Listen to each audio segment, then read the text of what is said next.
Pertanyaan saya, kenapa belajar adab itu jauh lebih lama dibandingkan dengan belajar ilmu? Ya.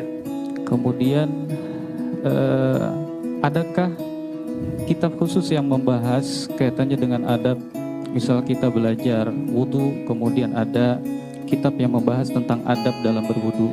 Atau kita belajar tentang fikih sholat, kemudian ada kitab yang membahas adab dalam sholat. Itu saja pertanyaan saya. Baik. Yang pertama, Quran surah kedua di akhir ayat 282.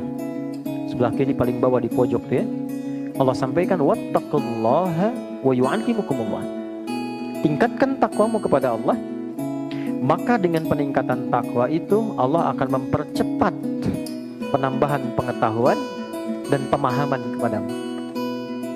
Jadi takwa didahulukan sebelum ilmu. Apa di antara turunan takwa itu? Ternyata turunan takwa itu diantaranya adab. Takwa disebutkan dan derivasinya di Quran sebanyak 240 kali. Pemiliknya disebut taqi, jamaahnya disebut muttaqin. Siapa di antara ciri muttaqin itu? Dua. Satu, yang punya adab terhadap Allah, dari mulai dia menata bangunnya, dia doanya, dia berinteraksi dengan istighfarnya. Quran surah ke-51 ayat 15 sampai dengan 23 ya. Dan orang yang punya adab dengan sesama, Quran surah ketiga ayat 133 sampai 134. Alladzina yunfiquna fis sarai wad dharra wal kadhimina al ghaidha wal 'afina 'anil nas wallahu yuhibbul muhsinin. Adab. Kenapa adab didahulukan sebelum ilmu?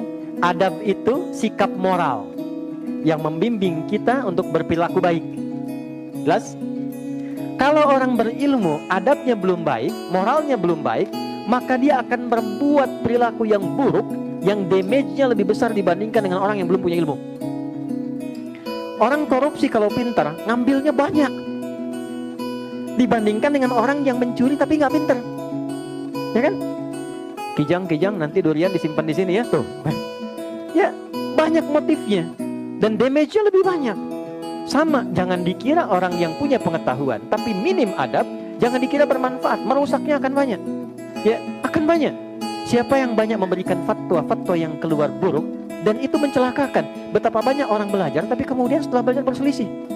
Ada yang mencela si fulan, ada yang mencela si fulan. Ada yang suami baru ngaji pulang mencela istri, istri baru ngaji bid'ahkan suami. Dan yang paling menarik adalah ketika kita belajar kan untuk menyatukan. Yang kurang kita tutupi, yang lebih kita turunkan untuk disamakan. Tapi bisa terjadi demikian. Apa yang salah? Adab. Maka Islam datang untuk melatih adab terlebih dahulu, dan saat yang bersamaan ilmu diberikan. Jadi tidak harus nunggu 16 tahun. Itu bersamaan. Karena saat belajar adab pun sedang belajar ilmu. Ilmunya khusus adab.